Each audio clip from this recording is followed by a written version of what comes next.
क्या कोई मनुष्य, पशु, पक्षी, सर्प को भी जन्म दे सकता है? हेलो दोस्तों, मैं लताशा और आप देख रहे हैं हमारा चैनल ज्ञान। प्रारंभिक काल में ब्रह्मा ने समुद्र में और धरती पर तरह तरह के जीवों की उत्पत्ति की। उत्पत्ति के इस काल में उन्होंने अपने कई मानस पुत्रों को भी जन्म दिया। उन्हीं में से एक थे मरीचि। ऋषि कश्यप ब्रह्मा जी के मानस पुत्र मरीचि के विद्वान पुत्र थे। मान्यता के अनुसार इन्हें अनिष्ट नेमि के नाम से भी जाना जाता है। इनकी माता कला कर्दम ऋषि की पुत्री और कपिल देव की बहन थी। यह रहस्य वाली बात यह है कि क्या कोई इंसान सर्प, पक्षी, पशु आदि तरह की जातियों को जन्म दे सकता है? भगवान विष्णु सदा एक गरुड़ पर सवार रहते थे। ये गरुड़ जी कश्यप की पत्नी विंता से जन्मे थे।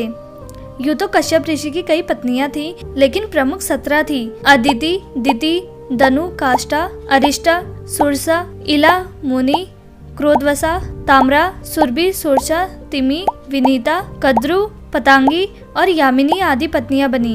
अदिति से 12 आदित्यों का जन्म हुआ। विवस्वान, अरिमा, आर्यमा, पूषा, त्वष्टा, सविता, भग, धाता, विधाता, वरुण, मित्र, इंद्र और त्रिविक्रम, भगवान वामन, ये सभी देवता कहलाए और इनका स्थान हिमालय के उत्तर में था। दिति से कई पुत्रों का जन्म हुआ। कश्यप ऋषि ने दिति के गर्भ से हिरण्यकश्यप, हिरण्याक्ष नामक 2 पुत्र एवं सिंहिका नामक एक पुत्री को जन्म दिया।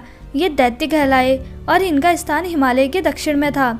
श्रीमद् भागवत गीता के अनुसार इन 3 संतानों के अलावा दिति के गर्भ से 49 अन्य पुत्रों का भी जन्म हुआ, जो कि मरुंदड़ कहलाए। कश्यप के ये पुत्र निसंतान रहे, जबकि हिरण्यकश्यप के 4 पुत्र थे, अनुहल्लाद, हल्लाद, भक्त प्रहलाद और संघलाद। दनु, ऋषि कश्यप को उनकी पत्नी दनु के गर्भ से 61 महान पुत्रों की प्राप्ति हुई। ये सभी दानव कहलाए। अन्य पत्नियां रानी काष्ठा से घोड़े आदि एक खुर वाले पशु उत्पन्न हुए। पत्नी अरिष्ठा के गर्भ से गंधर्व पैदा हुए। सुरसा नामक रानी से यातुधान राक्षस उत्पन्न हुए। इला से वृक्ष, लता आदि पृथ्वी पर उत्पन्न होने वाली वनस्पतियों का जन्म हुआ। मुनि के गर्भ से अप्सराएं जन्मी। कश्यप की क्रोधवसा नाम की रानी से सर्प, बिच्छू आदि विषैले जंतु पैदा हुए। ताम्रा ने बाज, गिद्ध आदि शिकारी पक्षियों को अपनी संतान के रूप में जन्म दिया। सुरभि ने भैंस, गाय तथा 2 खुर वाले पशुओं की उत्पत्ति की। रानी सरसा ने बाघ आदि हिंसक जीवों को पैदा किया। तिमि ने जलचर जीवों को अपनी संतान के रूप में उत्पन्न किया। रानी विंता के गर्भ से गरुड़, विष्णु का वाहन, सूर्य का सारथी पैदा हुआ। कद्रु की कोख से बहुत से नागों की उत्पत्ति हुई, जिसमें 8 प्रमुख नाग थे, अनंत शेष, वासुकी, तक्षक, करकोटक, पद्म, महापद्म, शंख और कुलिक। रानी पतंगी से पक्षियों का जन्म हुआ।